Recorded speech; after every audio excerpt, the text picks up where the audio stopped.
This is a story for you. You may want to think twice about shaking someone's hand next time you do so, because according to a survey by the National Foundation for Infectious Diseases, nearly half of survey respondents admitted to not washing their hands.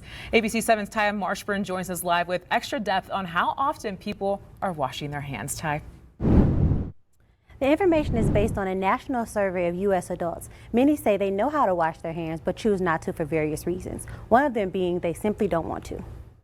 Part of the problem here is that many other people do not see hand infection as a threat to their health. According to the National Foundation for Infectious Diseases, 80% of infectious diseases are spread through dirty hands.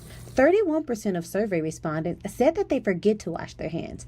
8% think hand washing is not necessary, and 5% said they don't have time. Please wash your hands. When you wash your hands, how long do you wash them for? 20 seconds. First, you want to wet your hands using warm water, then apply soap and scrub for 20 seconds. Some kids share with me how they know if it's been enough time. I learned a long time ago that you should sing like happy birthday twice, like when you're washing them and all that. I sing the ABCs twice. Really? That's a good idea. Almost as important as washing your hands is making sure that they're completely dry. Germs do tend to stick to moisture. So if you are washing your hands and then coming out and using doorknobs, handles in public places, essentially, you did not clean your hands much.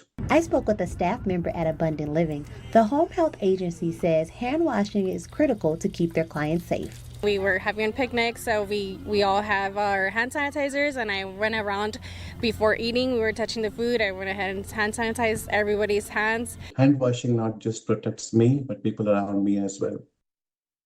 Information about the importance of hand washing, look for this story on KVIA.com. Reporting live, Ty Marshburn, ABC7.